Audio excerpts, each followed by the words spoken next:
of the song Helber Hills, made by the group Tears for Fears.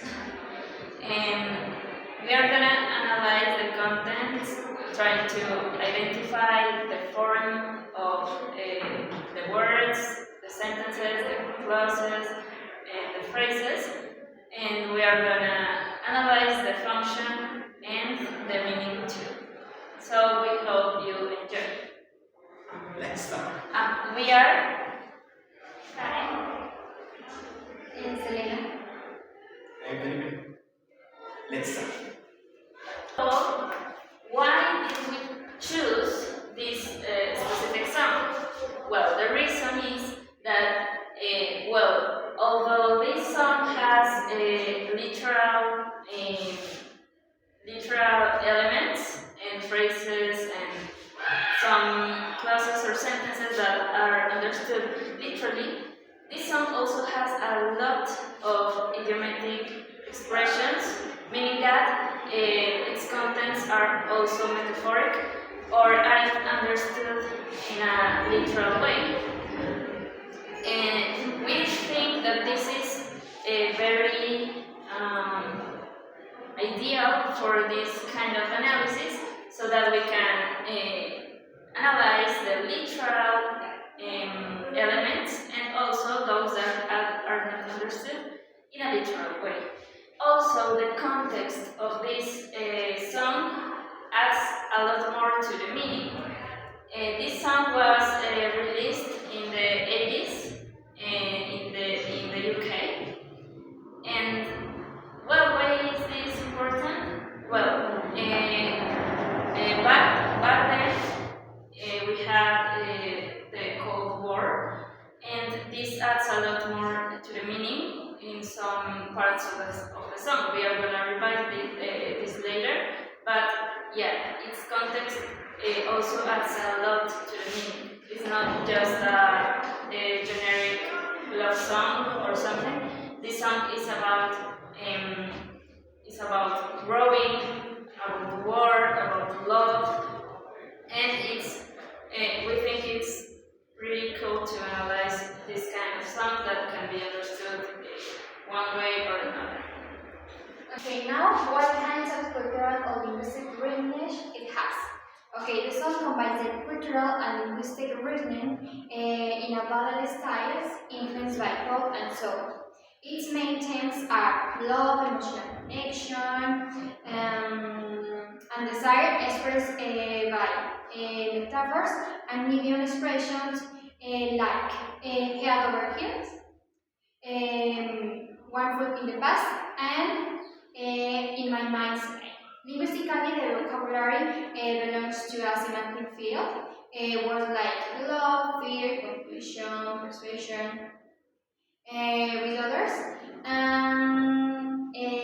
This song also contains direct words like prefixes, suffixes, as well as poetic variation that help express the students and the singers and the compositors express the complex emotion. Okay, now these lines. In the first line, I made a fire washing bar. It is a compound sentence compound structure because it is joined with this word for the condition and. Okay. And this part, made a fire, this is a simple task because made is the irregular the verb made, sorry. Okay, and the washing part is a present participle. Okay, this line presents a case about the made part is a complete action, while the washing part is a continuous action in the same moment. This is simultaneous action. Okay, okay, the literal meaning, okay, is that it's lighting a fire and washing burn it, but the figurative meaning symbolizes strong emotion and yes, and connection, and the washing the burn it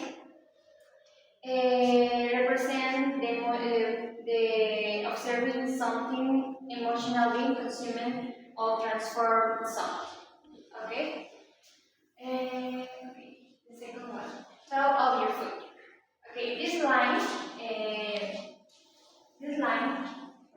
in this case, you see that it is missing something. In this case, the missing is the subject and the auxiliary. Okay, so this is the missing, but it's missing for poetic style. Okay, okay, this is the verb, and it's a verb in the past of think.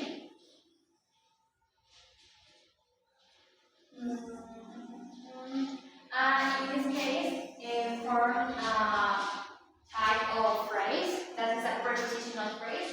Okay, this is a preposition, this is a noun, okay? Okay, the third line, okay, this is this is a prepositional phrase because it starts with a preposition, okay? And this line contains two nouns as well. That is one, okay, noun, and this is other, okay? This is like a metaphor because in the reality you don't or you can put in the past, so this is a metaphor. Yes, it's a metaphor that attaches to memories or previous experiences. Okay, now the fourth line, this is a double question interrogative because you see this. And the structure about that is how long, will, and the subject and the verb. Okay, the subject is the verb. The function about that is expressed uncertainly about something. Okay, and the last line is no noun, is a repetition. No, expressed like a concern about the situation, and the vision about that is the direct object about this sentence. And the function is self-frustration or disappointment toward the other person. Okay, and again, this is interjection that expresses shocking about the situation. Okay, now these lines. Okay, in my mind, I is a idiomatic in this song. Okay, it's a idiom. In all these phrase is a prepositional phrase because in is a preposition. Okay. And all these in the literal meaning don't have sense. So in the figurative meaning has that evokes an internal scene in your mind, but in the reality don't have. But in this song, try to express complex emotion with this idiom. Now these lines is so easy. These lines is a noun phrase. This should not. It's a noun phrase because this is an adjective. It's a noun. At the same time, both. The question about that is create a construct within the past with the future. Okay. Now the third one line, the funny how time flies.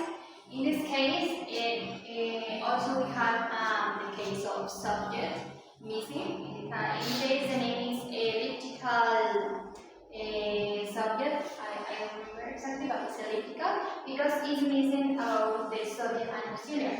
In this case, the complex will be in this manner. Okay, but in this case, it's funny how time flies. Flies also mentioned in this line is like a metaphor because in reality, flies and you and the time don't fly in reality. So this is a used like in the figurative meaning, expressing nostalgia a reflection of how past life passes in the time. So we are going to start analyzing the content of the song. Here you can see the chorus, one of the most important parts of the song. So yeah, the chorus says, something happens and I'm head over heels, and so on. And as you can see, there are suffixes in the verbs.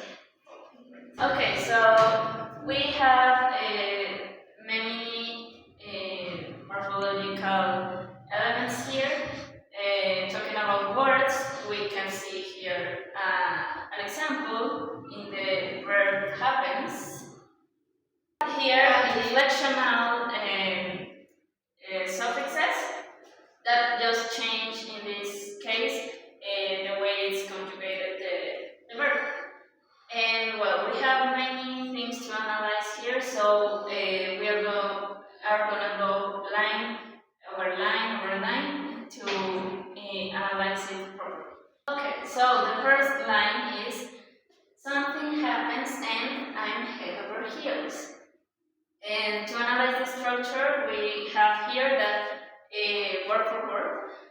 We have that something is an indefinite pronoun, happens is a verb, the basis happen, and we add a suffix that is s to make the correspond with something. We have here a conjunction, and we have here a pronoun, a personal pronoun, the verb am, it's a word form for the verb be. We have a noun that is head, we have a preposition that's over, and then we have heels, that is a noun. Also, we can say that this is a compound sentence because we have here an independent clause, here we have a conjunction, and again we have an independent clause. We are going to revise that in the next slide. So, we have here the functions. We have that something functions as a subject that happens, well, as part of the predicate. We can say that it's just the verb. We have this conjunction that is functioning as a coordinating conjunction. And then we have the subject that is this pronoun I, that is contracted with the verb to be, the word form am. So that we don't say I am, we say I'm. Okay? And this is a special case. We're going to revise it later, but it's noun, preposition, and noun functions as an adjective. We are going to revise that later. So, we have that this is a compound sentence. We have here, like I said, the independent clause, a coordinate conjunction, and that independent clause again. So we are going to revise head over heels because that's a special case. So what happens with head over heels? You may think that every word comes from a lexeme. That's what we typically think. For example, we may think that head comes from the lexeme head. You know what that means, head. Over, well, it's a preposition that means being on something. And heels, that comes from the lexeme heel, right? But that wouldn't make sense, right? It's like head over heels doesn't mean head, on your heels. Now, this is a special case because the elements don't mean literally, okay? Actually, this group of words mean being madly in love. Why? Because this is a special case, this is an idiom. This is an idiom. The words don't mean something literal. They mean something else that you cannot identify just by knowing the meaning or the standard meaning of head and over and heels. So yeah, this is a special case, this is an idiom. This is a creative way to say that you are so in love with someone. Okay. And like this, we have other idiomatic expressions.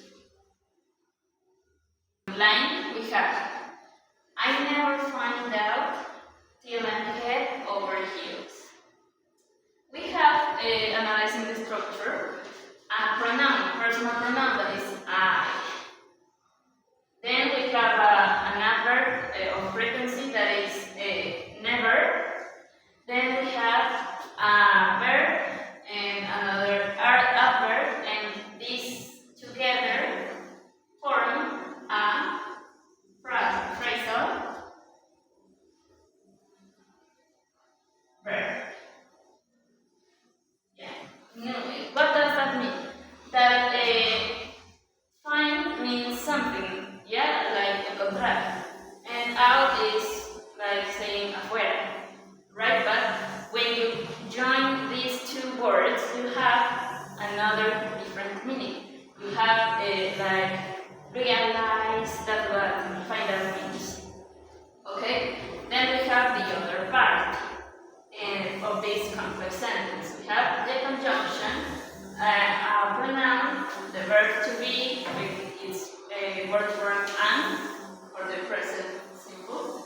And we have again the expression head over heels, noun, preposition, noun. We know what that means.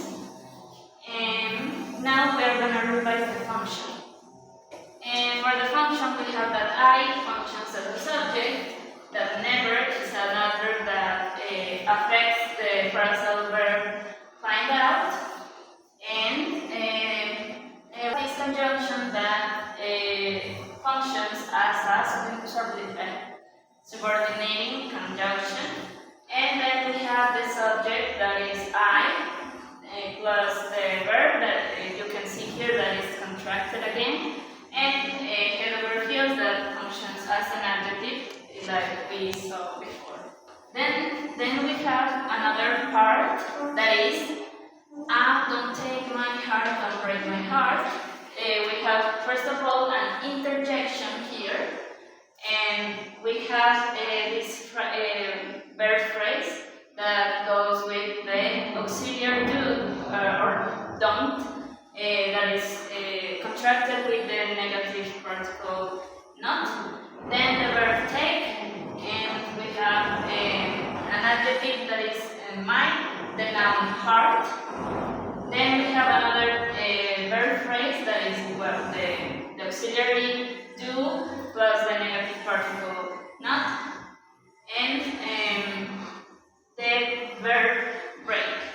And then again we have the noun phrase formed by the adjective my and the noun heart. Now for the function,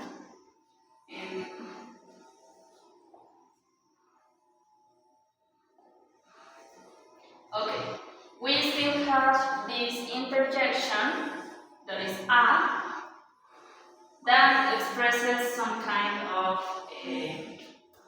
emotion like relief or pains, we can say. We have don't take my heart. We have that my heart is the direct object of the verb take, and that in this case my heart is also the direct object of the verb break.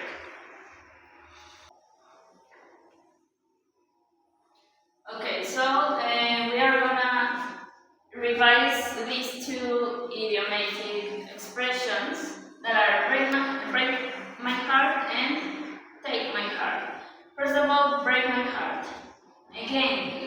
happened with head over heels is the same.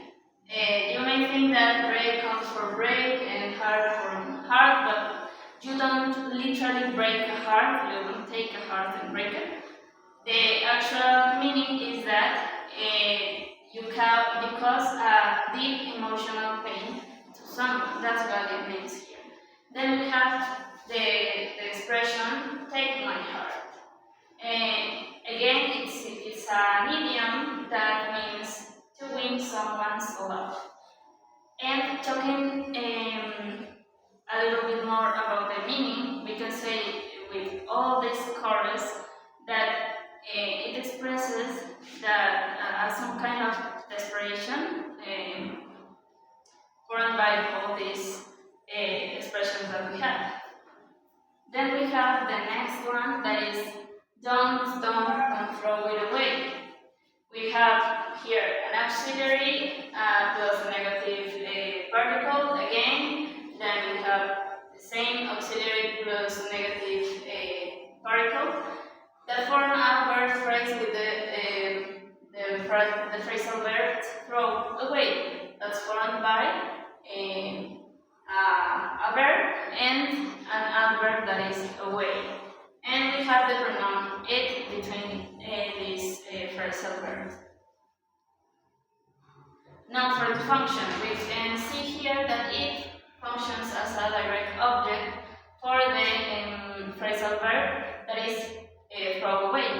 And we can notice here that the direct object goes in between. The verb, then the direct object, then the adverb or the other part of the phrasal verb. That's something that is very common in English too. Now we are going to analyze the next part of the song. We have you keep your distance. In this case, it makes emphasize that is a kind of separation or non-contact. And we have via the system of touch. Here it means that there is any contact, and this creates an opposite idea. This is a contradiction, and this is why there is an irregular grammatical word or phrase. And to make a regular or a standard, we have to change system of touch for another word that can also make the same meaning or emphasis. In this case, we can put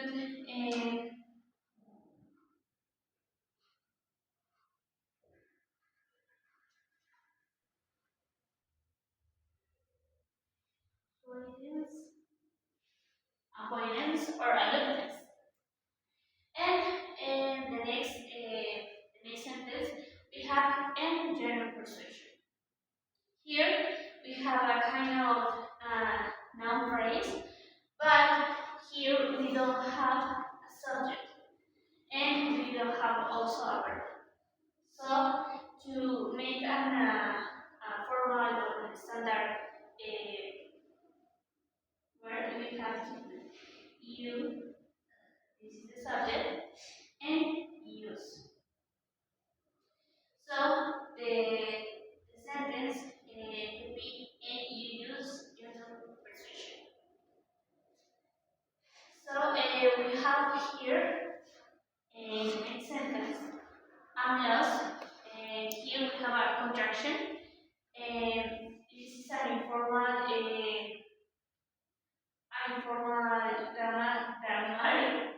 grammatical, because in speech or when we talk we can say am, but in grammar we have to put I am. And this is normal or standard, but we also here have a contraction of you are and you. And we have also a metaphor, because we can waste time literally. So this is a metaphor or paradox. And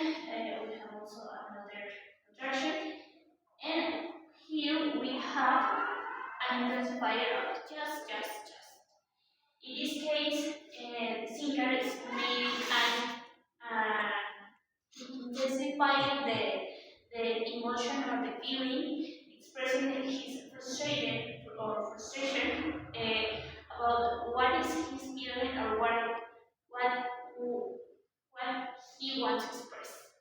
So you're just expressing the time. So this is why this part of the song have an irregular and informal grammatical sentences, and this kind of situations happen when the writers, singers, or anyone else want to express feelings, and this is more metaphoric and poetic. Starting these two lines, my mother and my brother used to bring to air, and dreaming of a doctor. We see something very common that the songwriter used when create songs, that is mission. Okay, in the first line we see that the songwriter used a grammatical irregular structure, in this case, used to bring in here. In standard English, we will say we're used to bring in air, because the current structure is the subject, dus the auxiliary verb be, use the verb infinitive, in this case used to,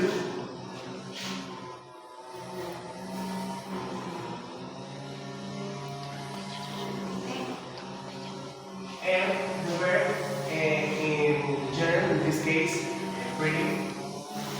So we can we see here that the songwriter removes the subject and the auxiliary be, and only we can see use bring. The same in like bringing a doctor. The current sentence based in the standard English is they are bringing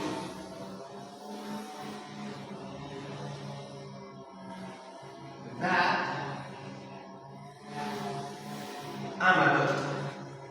But we can see here that the subject, the auxiliary, and the word that are removed.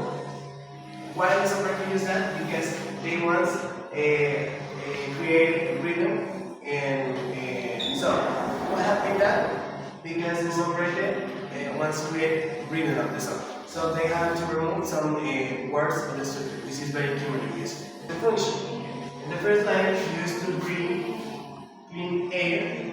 We can see that the function is to show a past habit, something that the family used to do with regularly.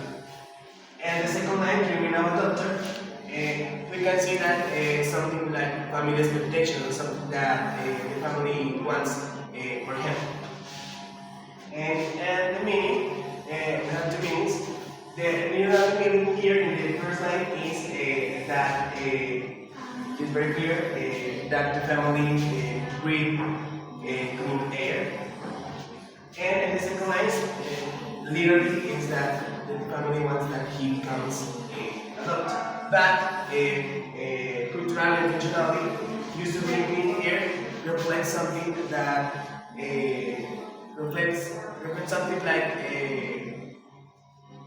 talk about some things that are gone and never come back.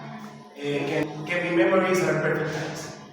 And in the second line, dreaming of a doctor, I said before, is like a family expectations, or can be pressure, or something that the family wants for him. In the next lines, in the third line, we can see something very curious, in this case, for the clover. And this is my for the clover. For the clover, in this case, is an phrase. When clover is the head, And forward left are the specifiers that discriminate. And the second line is happens something very common in music. In this part, underline one of the line. What happened? This is called parallelism. What is parallelism? Parallelism is when the song write lines of the song with the same structure because they want to conserve the rhythm and the melody of the song. Again, this is very common in music. We can see that on the line is a prepositional phrase. When on is the head, and the noun phrase, the line, works like the specifier. And one of the mine, in this case, is a noun phrase. When mine is the head, and one of them works like the specifier in this case. Sorry. Now we go to the meaning. In the case of four-leaf clover, it's very simple. It's a symbol of good luck or protection. And on the line, one of the line, we can see that it reflects something like vulnerability, or that in this case, this person wants to take a risk. Maybe you love, I don't know. Yeah. And the function, in this case, the two functions, really, four-leaf clover is very simple. It's a plant, but culturally, four-leaf clover reflects something that is good luck or protection. And on the line, in this case, the function literally is that something that there is open to do something. The same happens with underline, underline underline, the same. And culturally, underline underline, I said it before, reflects like take a risk, like take like this person it's in emotional vulnerability. So yeah, it can be in love or with his family, with his friends. Okay, so in the English classroom, this lyrics about this song is useful because included there are words, metaphors, idioms, verb forms that you saw in the presentation that help the student explore morphology, grammar, and figurative language in the context. So, how could this analysis of this song help students or show students that really English is actually flexible and full of creativity? Well, so we revised a lot of things, mainly that this song has a lot of idiomatic expressions, and this shows a high level of creativity.